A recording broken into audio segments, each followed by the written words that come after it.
From the vibrant heart of the UAE to every corner of the world, welcome to Season 2 of the International Classroom Podcast. Here, we not only explore education through a global lens, but also celebrate the unique needs, experiences, and perspectives each student brings. In each episode, we bring you insights and discussions from experts and educators around the world. They share their invaluable experiences, the challenges they faced, and the innovative solutions they've championed. So, whether you're an educator, a student, or simply someone with a passion for lifelong learning, we invite you to be part of this journey. Now, before we dive into today's episode, a quick note. Ensure you're following us on your favorite streaming platforms to always stay in the loop.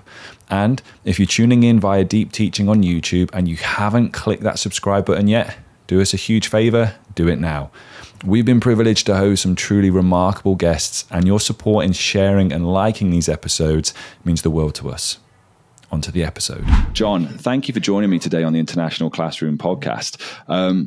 Obviously, the premise of this is it's about building bridges and connecting teachers globally. It's ironic that you've got two, I'm going to say British people, two English people, one sat in Dubai and one sat in Mexico. I'm curious in your backstory, you know, if we take it back a bit, where did you first start your educational journey? Absolutely, yeah. I'll give you a quick run through of the last 23 years. I think I've been in the profession now 23 years. So I grew up in Manchester. I studied at Bangor University, and then I did my PGCE at Durham University. Struggled through my PGCE, I would say, and it was extremely challenging circumstances. I did one of my teaching practices in a place called Redcar, and it was just like a very different perspective of what education was like in the UK at that time. So as I was coming out of post PGCE, I started looking for a job, struggled to find a job. And a friend of mine put me in touch with a school in China. So I didn't do my NQT year. I took a leap of faith and jumped into international education. My first day of teaching was in Shanghai in China. And it was a very interesting school, international school. They had the IB program, my first taste of the IB program. And I was even though I studied history, I became an English literature teacher. So I did 3 years over there, which was really cool. And at the end of it, my mum, who was a long-term teacher, she worked in the same school in Oldham for, I think she was there 38 years in one school. And she really started to pressurize me to come back and do my NQT year. And she told me I had 5 years to do it. I'd been 3 years in China. I said, oh, look, just give me one more year and I promise I'll come back and do it. And so I ended up coming to Mexico when I was 25 years old. Loved Mexico from day one. And, you know, there was a phone call to my mum saying, look, you know, I've met a girl, I'm going to get married. I love Mexico. Why don't you come and visit me? And so my mum at that time had previously only been on one day trip. She'd been out the UK once, and she'd been to Paris on a day trip and didn't like it. She said, I didn't really like Paris too much. She's from Yorkshire. You can imagine, like, we're all from that. And so when she moved out to Mexico, she came to my wedding and loved it. She said, and after 2 weeks in Mexico, she said, I'm going to go back. I'm retiring. I'm going to sell my house. And she ended up working in the same school as me, which is called the Lancaster School down in the south of Mexico City. So I worked with my mum in this school for about 3 or 4 years. And then I got a chance to go to another international school in Mexico City called the Edron Academy. And she came with me. And we worked in the same school in 2 different schools in Mexico. She's actually now finally retired. I think she's 74 now. She's living over in Cuernavaca. And then I found myself in my 30s working at a really great school called the Edron Academy here in Mexico. Really good push in my career. But when I was 35, I got a chance to go and lead a school in Colombia, which is called Colegio Británico de Cartagena. I was there 2 years. I went with my son and my wife at the time. And then just before, in 2018, I came back to Mexico City, took charge of another big international school in a corporation. Wasn't a great mix. Me in the corporate world wasn't an amazing mix. I'll just say it there, and especially when you threw a pandemic on the top of it. But basically, I came out of the pandemic aged 42. I had some money in my bank. I met some investors, and I was like, okay, I really want to start my own school. I'd learned a lot through the pandemic, sort of like reevaluated my life, reinterpreted my life, and I was like, no, like there's different elements of of what we would call traditional education that I think are now obsolete. There's areas that are of great opportunity that are coming in terms of technology that I really want to promote and push. And I think there's areas that are classic that you never want to change. So I'd read a book I read a lot of books during the pandemic, but the one that stuck with me was called Ikigai. It was called The Art and Love of Ikigai. And I found this little philosophy from Japan that came from Okinawa. And it was talking about how to live a long and successful life. And it was like this, it's like this little, it's just like this little circular Venn diagram, which is like, if you want to live a long and successful life, you should find your Ikigai. Ikigai means like the purpose or the reason for living. And you've got to look at your vocation, your profession, your mission, and your passion in life. And if you can intersect all those lines, then you could be really successful in life.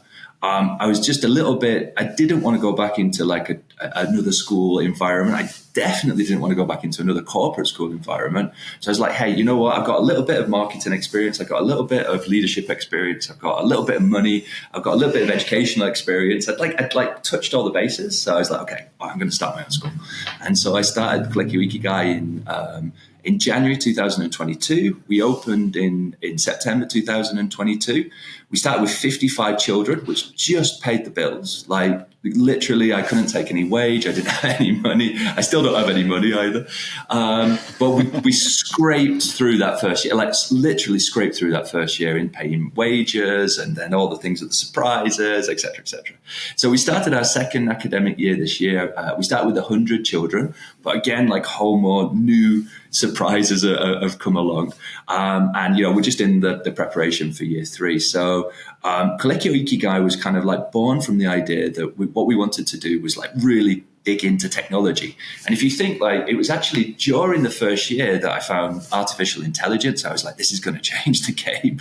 So like we've been, really trying to gen up on artificial intelligence. Love the metaverse. I love Web3. I love cryptocurrency. I love project-based learning. So I just kind of like just got a big pot and just, putting the things that I love in education into it. Like I love the big right from England. I guess everything that I thought was really great in a school, I kind of just wanted to put into this pot and call it Colegio Ikigai, and let's see what happens.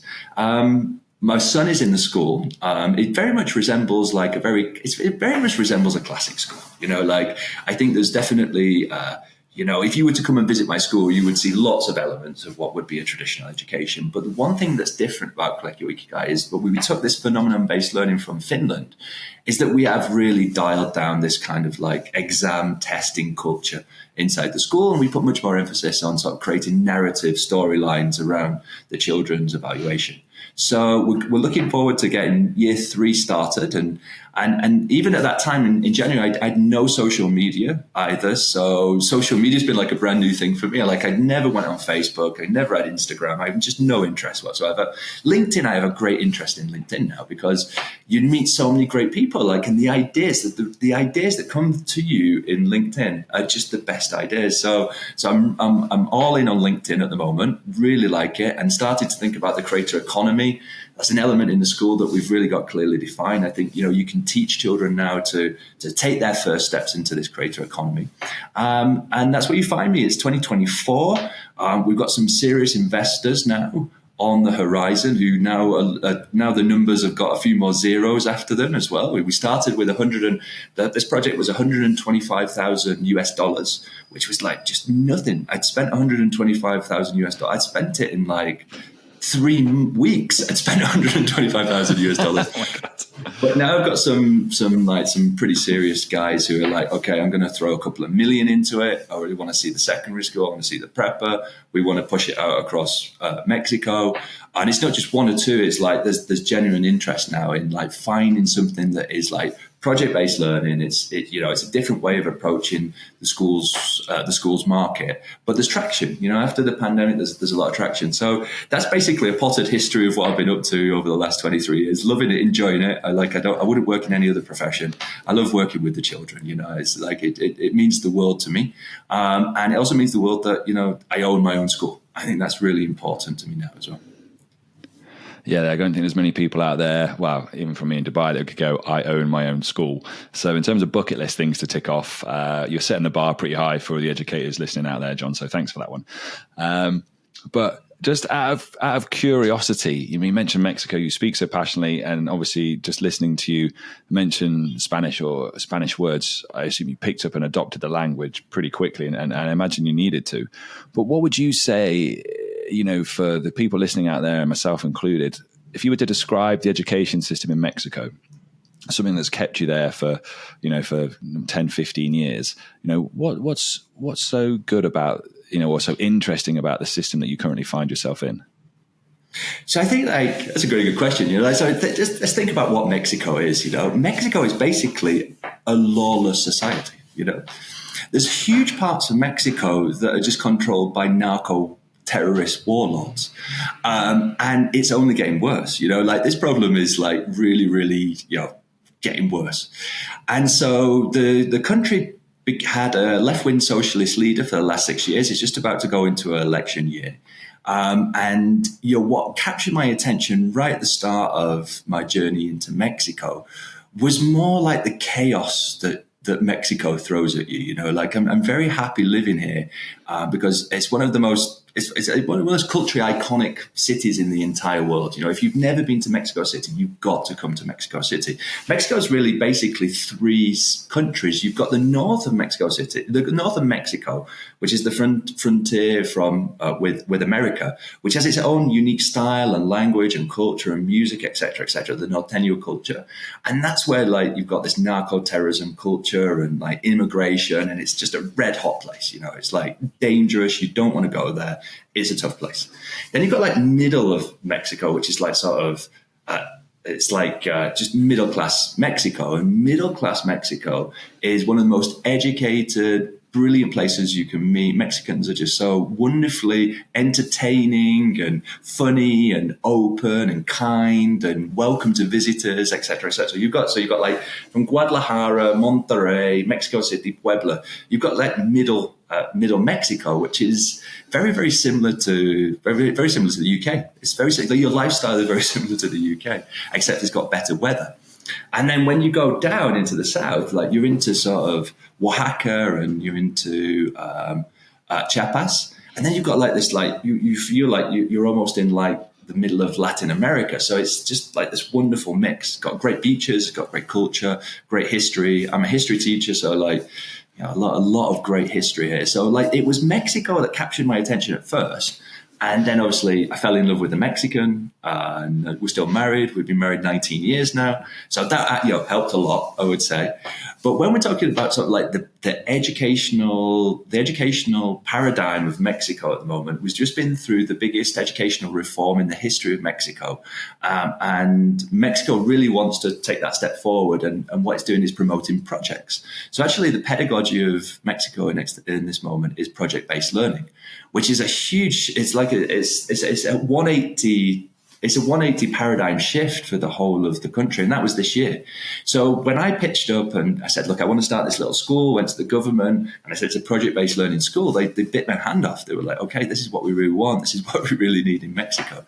So that was kind of like very useful. But if you think of like the dimensions, like Mexico's a huge country. It's got incredibly difficult social problems in Mexico. Discrepancy between rich and poor is huge, like a lot of Latin America. There's a lot of rural schools, inner city schools. There's not much money in the system. They're scrambling to try and find a new way forward for Mexico.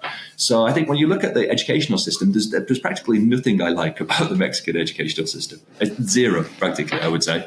But at the same time, it's a great place that, you know, it's a great place that it will give you a chance, you know. And if you're an entrepreneur, or if you're someone with a new idea, et cetera, you can find in that chaos like ways in which you can start a school like myself. So that's what I like about it. I like the fact Mexico sort of straddles this sort of past, present, future type era.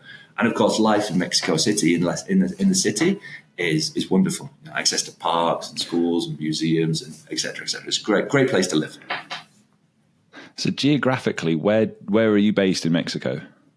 So we're about 15 minutes north of Polanco, which is a great like geographical point because Polanco really is like the international hub of Mexico City, but we're actually 50 minutes north. We're in a different state. We're in the state of Mexico, Estado de Mexico.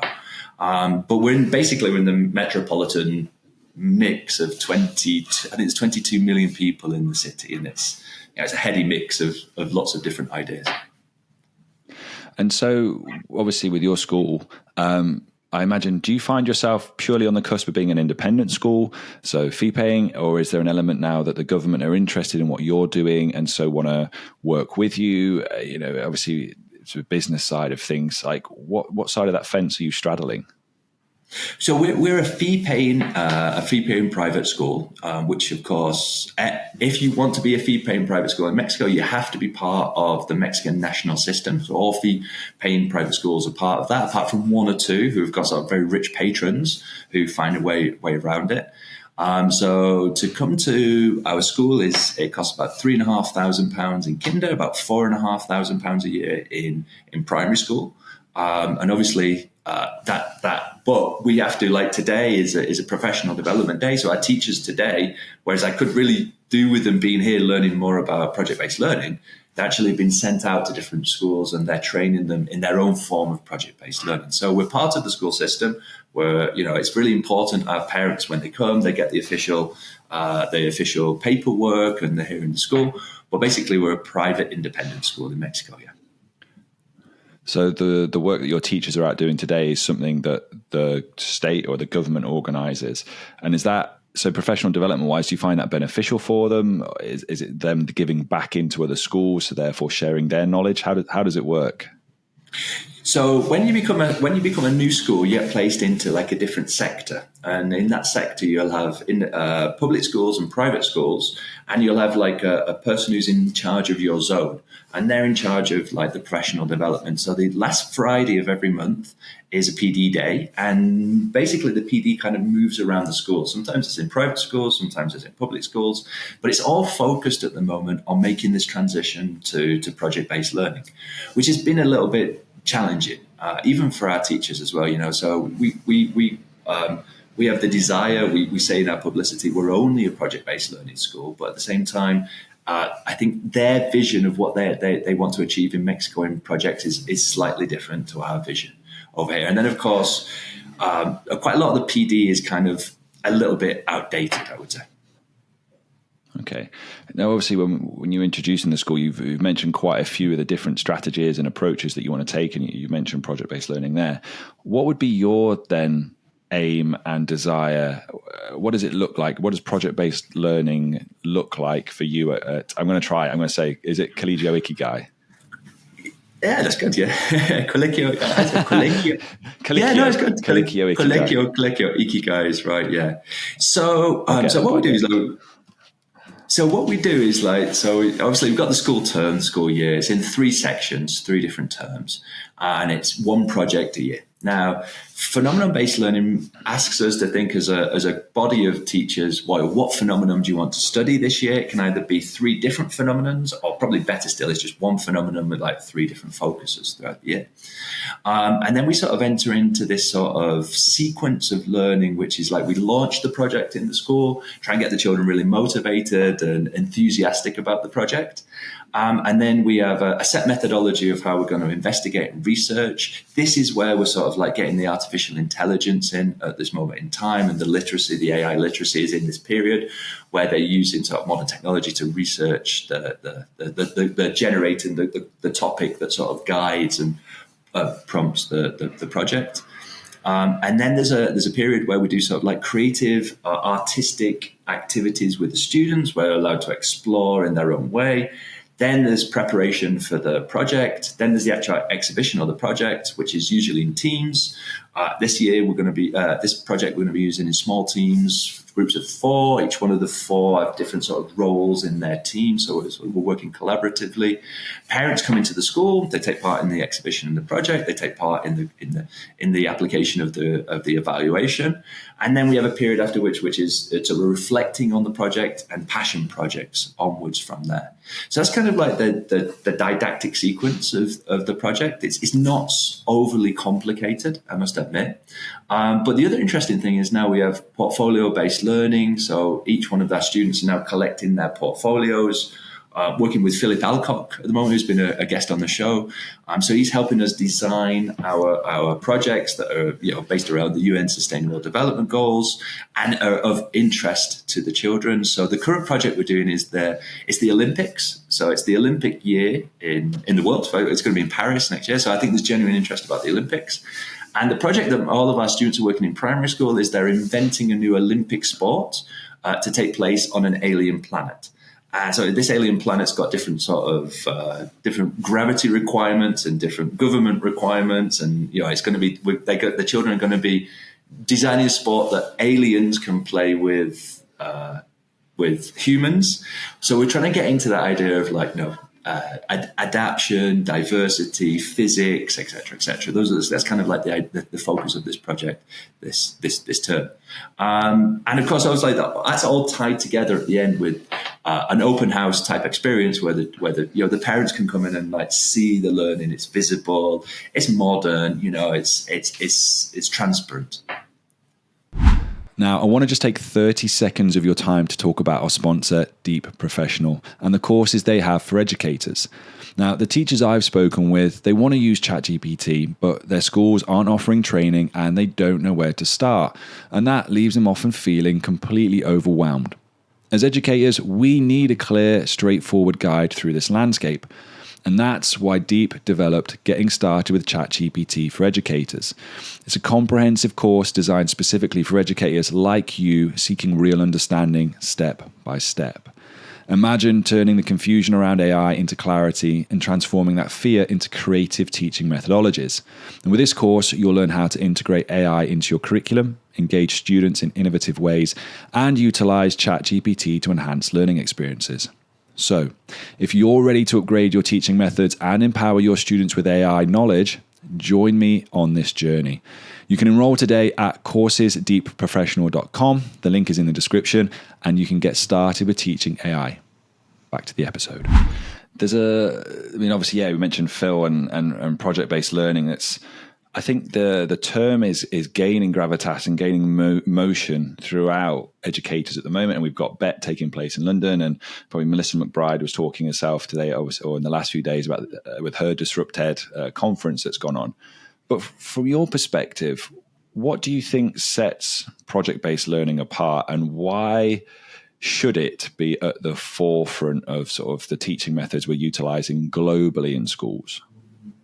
So I think one of the things that as a parent, that I'm really sort of looking at in the world is that there's a shift in what I think value of knowledge will have in the future. And I can see this only sort of cascading through higher education in the next 10 years. It's like, if you want to create children who are going to be really successful in a world which is dominated by AI, then clearly the effect is that, knowledge or acquisition of knowledge will have less value than sort of like the competencies or the deltas or the abilities to put that knowledge into application in the real world.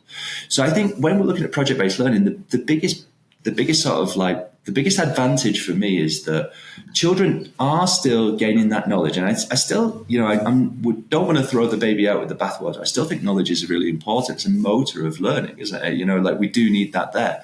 But at the same time, what I want to do with the students is put more emphasis on them developing these 4 quadrants that we've got in the school, which is cognitive abilities, interpersonal abilities, self-leadership, and digital abilities. And these abilities, I think, are going to have value as children go into the workplace.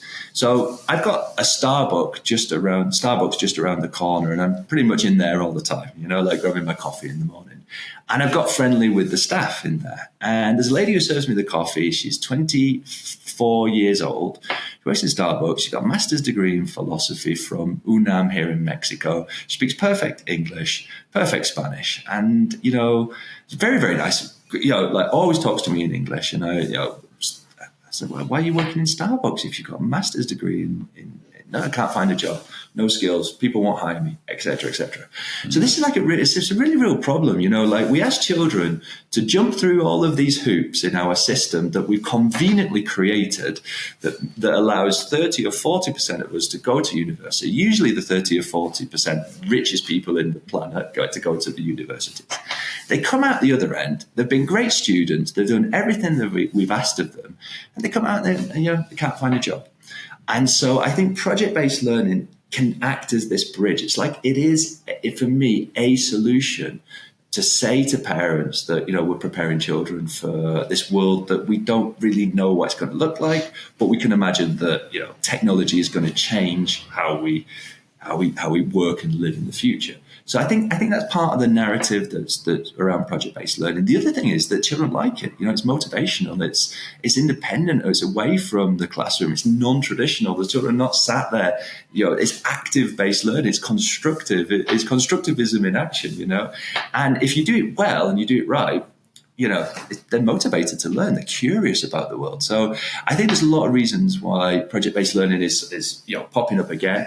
I think it's always been there. I love the take that Finland have twisted that and they've got this phenomenon-based learning. I think it's got like a few more sort of, it's got like it's like a pedagogy that's like just got more substance to it and standards in there, etc. I think it also answers the question of like, can everybody succeed in a task? I think everyone can succeed in a project-based learning application. I also like the fact that like on that day, and this is the tricky bit with project-based learning in a private school, since we've done 5 projects now in Colegio Ikigai, and on that day, when they're about to present their project, some of the children come up short and come up well short as well. They haven't done the work, they haven't been in school, etc., etc. So I love the fact on that day that I can have a conversation with the parent. The parent says to me, "What happened? Like my child hasn't performed, they haven't done," and then we can have that conversation because it's very visible. It's like, okay, your child's not working hard enough, your child isn't doing this, etc., etc. So it's I love the transparency of it as well. Yeah, because the instant part in my head, because even I've tried it, so obviously after speaking with Phil and I've spoken with him a little bit, it's like, right, I've just finished a physics project. So it was a 3-week physics project with my year 8 about electricity. And a bit of gamification came into it, so game-based learning, but it was their project. So I trialed it with them and they presented it on Wednesday. And they all self-assessed. So with a rubric, they went round, they presented, and then some of their ideas were really creative. And again, utilized AI, so this AI tutor, so supporting them through the journey. But that part as an educator, and this is what I think we need to get away from, but it's still ingrained into me, goes, well, how do I assess that? What is the measurement of progress that I can take? If they're doing project-based learning, what is it where they started from to where they've got, does that exist in it? And I think, it's a kind of a question there for you, but also that reiteration of that traditional educators fearful of this because they don't know how to measure the impact. There's nothing tangible for them to go, right, you are this level, you are this level. How do you guys go about it in terms of, I'm going to use the word assessment, but whatever you choose to do in terms of a grading or a progress or an evaluation, as it were, what is it that you do? That's a very good question. So what we do is to support parents in that journey. It's more about parents. It's not so much about the students. It's more about teachers and parents. Is every 6 weeks, what I do is we have an assessment week in Colegio Ikigai. We assess English, maths, Spanish, and science, and we send a report home with sort of reinforcement extension work in like little mini booklets. And we do that every 6 weeks. So that gives the parents like the assurance that they can see that progress, especially in maths. Maths is the one that is like you crowbar in maths into that project and they can't see they want their children to be able to multiply, subtract, divide, etc. And they can't see that progress. So that's what we do to kind of like help the parents through the experience. But at the same time, you're right. I mean, like that is like if you were to go into our AI applications and say like AI, what are the shortcomings of project-based learning? This is one of the things that always comes up. So we're looking for the balance in the school.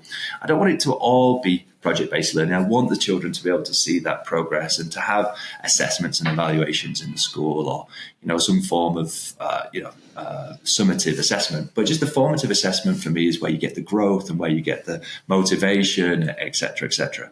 One of the things is that I'm trying to move away from grading through numbers. I don't think number grading is that helpful for the vast majority of children. They look at the number, they don't really look at where the next step is. But it's definitely one of the areas of opportunity in project-based learning. It's like, how do you assess and how do you promote that and show that to the parents? So that's what we do in Colegio Ikigai.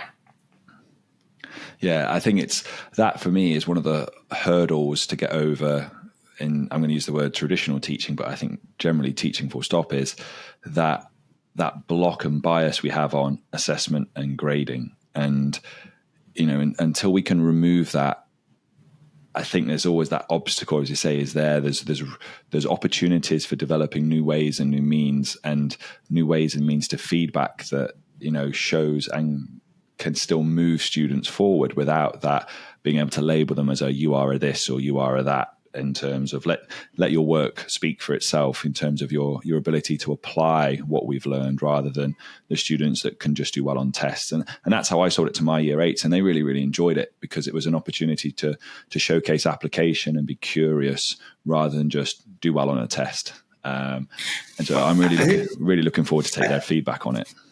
I think this is one of the elements, though. So every school I've ever worked in, this is the 3rd school I've been the director of, has always had some element of project-based learning inside the school, but it's always like a bolt-on thing, what I wanted to do with Colegio Ikigai is really just say, look, hey, we're just a project-based learning school, and that sort of forces us to make it work correctly, instead of just saying, hey, we're a traditional school, we're going to give you a grading system. This is how we evaluate, aren't we clever? We've done it for 40 years and our children do this and do that. But we'll also give you a little bit of project-based learning as well. I was like, no, I want to get rid of this evaluation system, because when you talk about traditional, non-traditional, the only difference is how you evaluate, right? There's nothing else about it. It's like the traditional system has this ingrained evaluation system. And most of the reason, and I don't know if you agree with me or your listeners agree with me, again, most of my experience of private international schools around the world,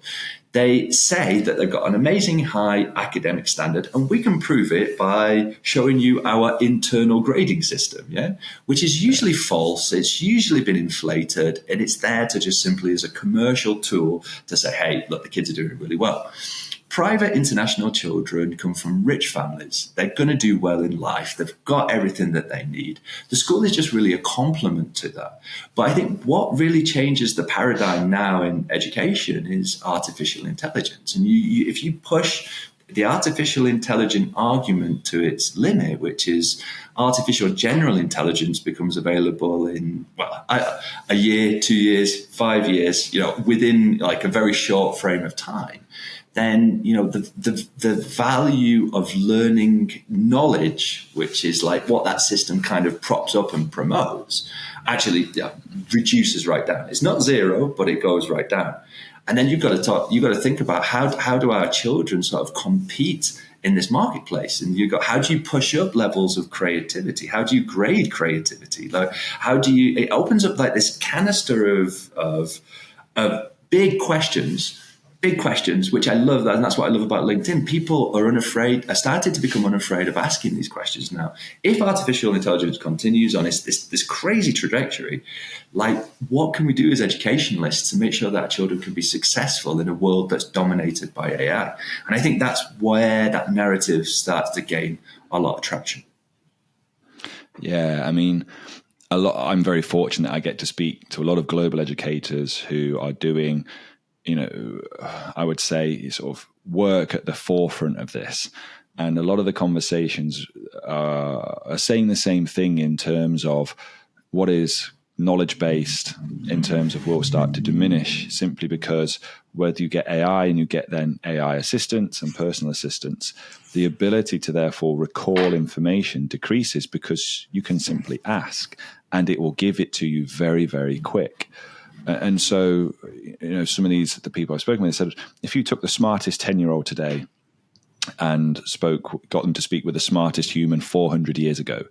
It's like the gap within what they know as a 10-year-old and the smartest human around would be vastly different, simply because of technology, education, social communication, all those things. But they're saying that gap that we've got of those 400 years, with the way the technology is going, the great achievements that start to take place won't be 400 years. It will be 10 years and 5 years. And then it'll get to a year. And even when I spoke with Dan Fitzpatrick, he said, well, go back to when the iPhone was released, 2007. Now at 2024, you've got the Rabbit R1 set to be out in March, this personal AI assistant in your hand. What's it going to be like in 5 years? So I think what you're saying is exactly right. And it's something I am an advocate for is skills. We used to have a saying in rugby, it's skills over drills. In terms of when it starts to, it's when things get difficult that the skills come into play, because it allows you to make decisions.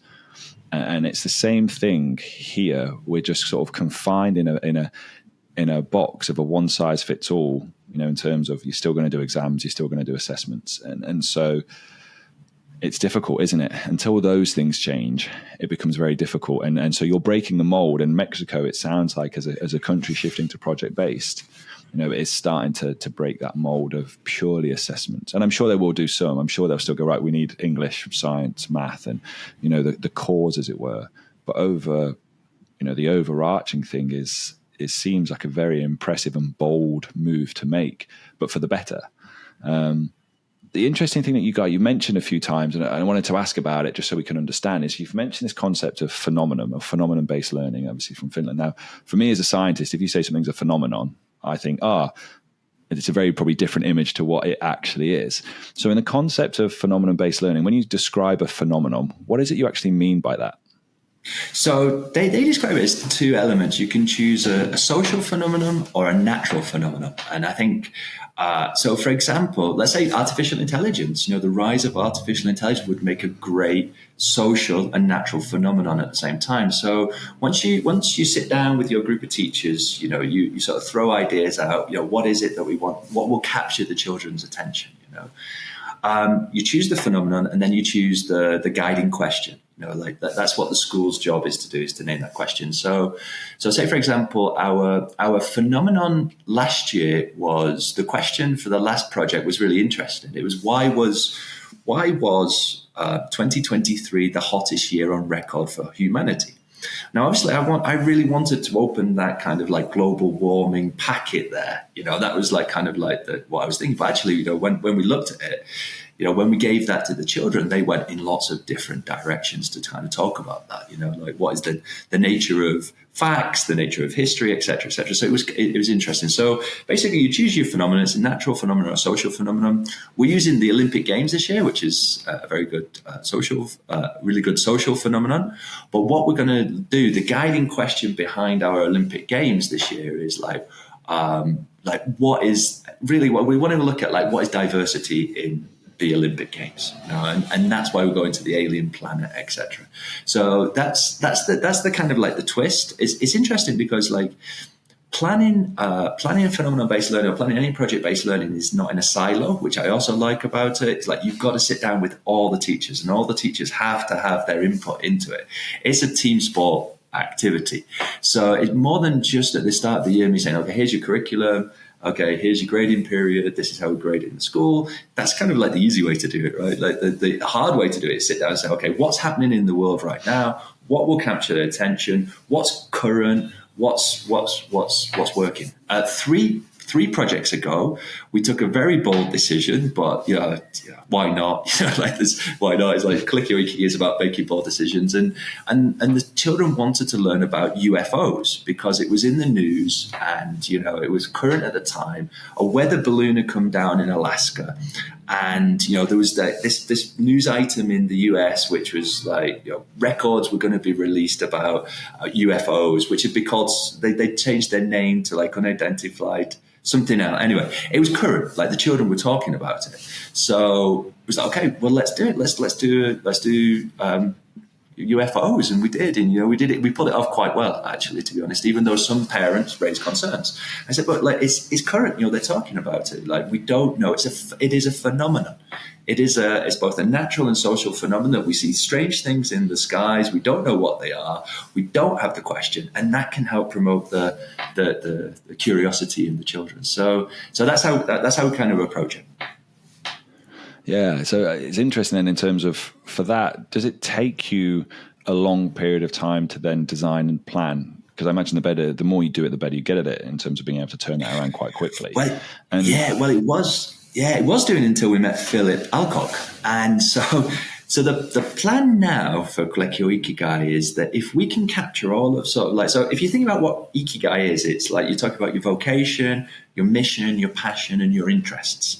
So one of the things we're doing in the school now, ready for the last project, is we're creating a database of all of this information for each of the children. Like I really love dinosaurs, I really love football, like I like looking after my dog, etc., etc. So we've got like a profile of their interests. And the idea with Philip is that we'll be able to keep the objectives the same, but each one of the portfolios and the project-based learning will be different for each one of the 100 students in the school. Now, I love that idea, to give an individual project based on interests to everyone in your school, even though the objectives are still the same. But what we're finding now with artificial intelligence is like 18 months ago it was labor intensive, and now it's not so labor intensive. So that's interesting just evolution of what's happening in AI at the moment. Oh, definitely. I mean, I'm just going to plug this, as I even did mine, like I asked AI to help me do it. And I found that in terms of being able to plan lessons and content and different activities that I would never be able to do on my own, and therefore it would take me a long period of time, and therefore I didn't have just the time didn't justify it, the amount of effort I put into it didn't justify it. Whereas this is now the idea of ideating with it and creating with it to come up with something. It was great, really useful, and you're right, it does speed that process up. And then just listening to you talk about it, I mean, it sounds like it's got very similar strands to IB. And I'm having taught IB. So when you talk about, let's say, like the essential questions or the guiding questions and the interdisciplinary approaches to it, it seems to have that. Do you guys have a framework in place or a set of guiding, prompts or things that help you plan your projects? Well, I mean, I worked in IB for... I worked in IB for 22 years, actually. The only school I've never worked in is Colegio Ikigai. And I've already said to the staff and the parents, like, if we ever want to take that next solid step forward, we could become a PYP school really, really quickly. A lot of what I've taken it from is the PYP, to be honest with you. I've taken that framework, the rubric-based planning, et cetera, et cetera. But no, I mean, the actual direct answer is that we don't have that framework in the school, but we very closely align to IB. We start with the learner profile. What type of children do we want to create? Actually, the Colegio Ikigai profile is in many ways very similar to the IB profile, because I've just worked with it for so long. But at the same time, what we do have in the school is sort of like it's a very good, strong planning sequence. I think like the planning is good. It's we put a lot of effort into our weekly, daily planning, and I think a lot of the success of the school in the long term will be just like, we've taken all the themes that we have to cover in our national curriculum, the Mexican national curriculum, which is not a bad list of themes. I did say, look, Mexico's got some problems, but they do have like a very good list of themes. We're planning that into everyday normal type situations and lessons. Project-based learning is like has 2 periods dedicated above it. So like the framework of planning we've got in the school is good, and we've got elements of IB, but this is where we really want to push it to. And I think that's what, the investors who are now looking at Colegio Ikigai, and the guys who are like, okay, like, no, we could see some future in this idea. That's what they're really asking for. They're saying like, no, like if we want to create a Colegio Ikigai and we want to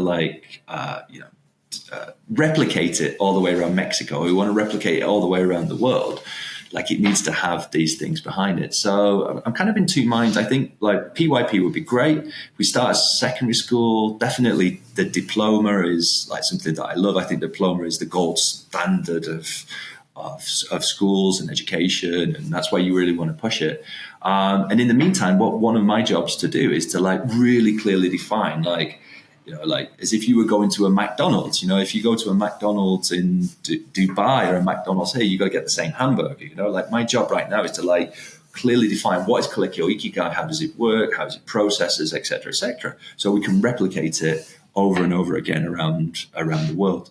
So at the moment, it doesn't exist, but we're in process, shall we say. I was going to say, yeah, it's exciting times ahead for that. And there's a couple of things you mentioned that I think probably set it apart in terms of just normal project-based learning, but that is your inclusion of VR, the metaverse, this technology thing. How did you come across sort of the metaverse and VR, and how are you starting to implement this then into the education? Okay, so the metaverse was a surprise. It was a real surprise for me. I would say before the pandemic, I had no real idea what the metaverse was, to be honest with you. I got into the metaverse through cryptocurrency. So I bought some cryptocurrency around about 2016, kind of led me down like a million rabbit holes, lost all my money. Yeah. Lost all my money, you know. Like I got like 10 tons of useless crypto money there in my thing. But anyway, yep. That just like touched somehow in Twitter. It was the Twitterverse at that time. Because I touched on what the metaverse was at the moment. And I was like, hey, it's a really cool name. And I started to investigate. From there, I started to follow a guy called Peter Diamandis, who's like this thought leader from California. He's like an entrepreneur. He's got a university. He got like a whole range of stuff. He's a really great guy to go. He's like got great ideas about the world. I must admit, futurist. And, you know, just way out there in California, you know. And he used to send around a newsletter. I still get it, and I love that newsletter a lot. And he said you should check out a company called Verbella.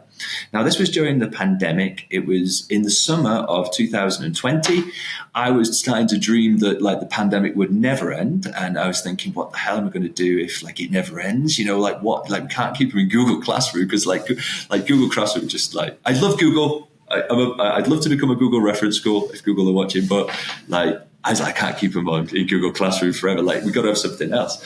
So I went to a company called Verbella, and Verbella at the time had this sort of like these metaverse worlds that you could go in with the avatar, and they were using it to sell real estate and sell these sort of metaverse worlds. And at the time, the price was $8,000 a month to have this metaverse world. So I did a deep dive into it. I got like a pitch together for the owners of the school, the international owners of the school, pitched it. They said it's too expensive, but we like it, you know, like we can see that could actually work. And I went back to hanging around in chat rooms. So I found from Verbella, the experimental wing of Verbella is called Frame, and Frame has clearly been designed by educators. So one day I was just hanging out in a couple of frames. It was the pandemic, and I ended up bumping into Andrew Wright. Andrew's teacher over in Australia. He had a small company. It's growing. It's called Edu Metaverse, and we ended up connecting in a chat room. And he said, "Oh, he's also from Manchester. I was from Manchester. We both support Man City. We just had a connection." And he said, let me show you like what I'm doing. And he showed it me, and I was like, oh my God, just the most amazing thing I've ever seen ever in the history of. So I tried it out, and I was like, this could really work. So from day one, we started this hybrid metaverse learning, and he's got 75 worlds. He very kindly let me have access to his 75 worlds. And we started to bring children into these areas in this hybrid format. And transformational. You know, I had children stay behind after school because they'd missed my metaverse class. I had children crying if, you know, I didn't have them in that world. They were so like, I've got to be in this Roblox, Fortnite metaverse environment. So we played around with that concept for a little while. And it worked really, really well. So we're in the second year of using it. There's a couple of schools now, so that idea is sort of started to grow. There's a school up in Canada now that have connected with me. We've just done a project. I've just sent something out on LinkedIn about the Roma Metaverse Challenge. And the ideas are starting to grow and develop all the time. So how do I see it really linking into Colegio Ikigai? What I'd love to have is like Philip Alcock's amazing artificial intelligence project-based learning. somehow connected into metaverse hybrid style learning. So like they're going through their portfolio, but there's moments where they're jumping into the metaverse and they're doing research and working in there.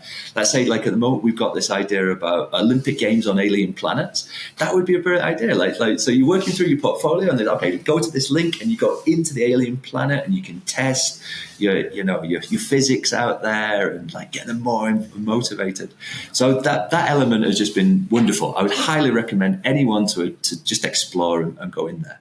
Now, with the VR was different. A company approached me called Blue Ivy, and they said, hey, we got this idea. We want to get VR into all these schools in Latin America. How would we do it? I put forward a proposal. They loved it. And so we've got this VR program now out there. And so VR is like another area that's just like, it's like a sleeping giant, right? Like you've got Apple that are just about to release the headset. What's it called? Is it called the Apple Pro or the Apple Vision Pro? That's coming out in February. Like the pre-orders are out there. You've got the Quest 3 now, which has got this pass-through technology, which is like really taking it up a notch again. And all of the evidence that I can find, which is coming from the consulting companies, is saying that children learn 4 times quicker in virtual environments, that they're 100% more motivated. Like the numbers are just staggering, and it's because you're in there, you're completely encased in this virtual reality world. You learn about dinosaurs, you can go to the Jurassic Park, you learn about electricity, you can go into a computer. You're like, it's staggering. It's staggering, like what you can do now with the children to like switch them on. And when you add in like that piece into like what is education 3.0, and you can learn anything you want at any time ever, you're starting to think like, I'm starting to look back pre-pandemic at that kind of like traditional, the traditional system that we've got in the world. I'm thinking, hey, this technology is going to blow it wide open, because you don't have to be in a school to learn anymore. You can be anywhere on the planet and you can learn with anyone you want to learn with at the same time. You can choose anything you want to learn. You can go to any dimension, any time, any history. You can speak to historical figures. It's just mind blowing. It's boggling. It's like absolutely boggling.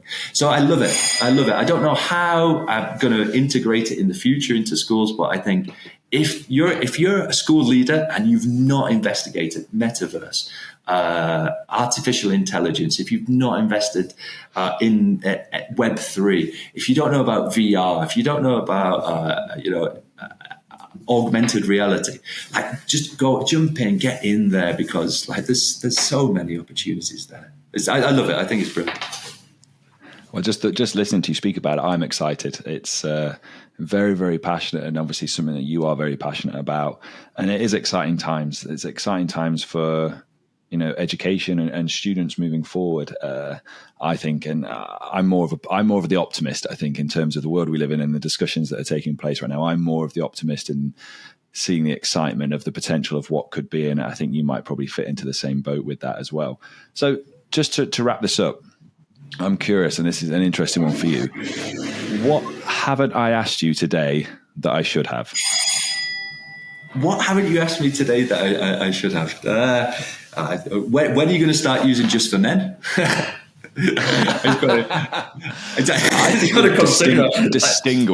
Distinguished. It's all new.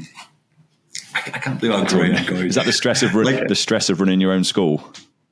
It's very stressful. It's the most stressful thing. Honestly, maybe I painted a very happy picture about it, but it's 100 hours a week. It's difficult. It's stressful.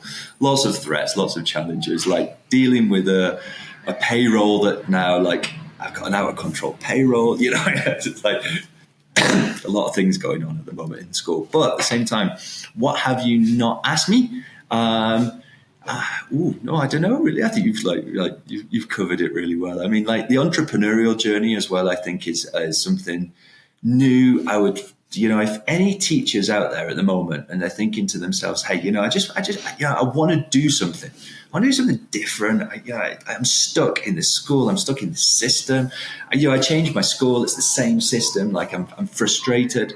That was me. Like, and that still is me really. But at the same time, like, the entrepreneurial journey and like finding access to capital and going on your own way, or becoming a creative content like yourself, Alex, a creative content creator. It's like so open for you right now. Like you don't have to be stuck in this this old mindset about how the world works or how it should work or how you feel it should work. You can go in your own direction. You can do these things now. And that would be like my final message to everyone on your podcast is that international educators, if you were like me and, you took the chance and you're living in a different part of the world, you're a million miles ahead of everyone because you've managed to do something that not everyone can do, is go to live and thrive and survive in another country. So the international educators I see as the most interesting elements of education in this moment. The people are going to take the risk. They're going to take the challenge. They're going to go for it. And, if you're feeling like that's what you want to do in your life, just go for it. Like don't have this fear anymore after the pandemic that you can't just choose your own options in life. And I think that would be my final wrap-up message, for folks. It's a fantastic way to end this episode and conversation, John. Thank you ever so much for your time today. Really appreciate it. I appreciate you telling us everything that you've got going on at Colegio Ikigai and all the fascinating, interesting things that you're doing. If anyone out there is interested in learning more about you and what you're doing and the school itself, where's going to be the best place to come and find you and find out more? Oh, I think definitely LinkedIn. You'll be able to find me on LinkedIn. I've just done a really interesting thing for the World Education Summit. I've got a few other interesting conferences that might come up this year. But definitely LinkedIn. I'm very active. I've been a little bit unwell lately. So I haven't actually posted anything in the last 2 weeks or so, but I'll be back on there very soon and posting out my ideas. Come and join me, join the conversation. There's no idea that's off the table at Colegio Ikigai. That's really, really clear for me. But at the same time, I love connecting with other fellow educationalists and people who want to push these new ideas, these new agendas forward, and just different creative ideas. If you want to come and join me with that, I'll always take a call. I'll always speak to people who've got different ideas about education. Wonderful. Well, John, it's been an absolute pleasure. Thank you ever so much for joining us today. And I look forward to seeing all the exciting things that are going to happen for you this year and in the years to come. Thank you very much. Thanks for your time, Alex. Thanks for the invitation. It's a wonderful, great pleasure to take part in this podcast.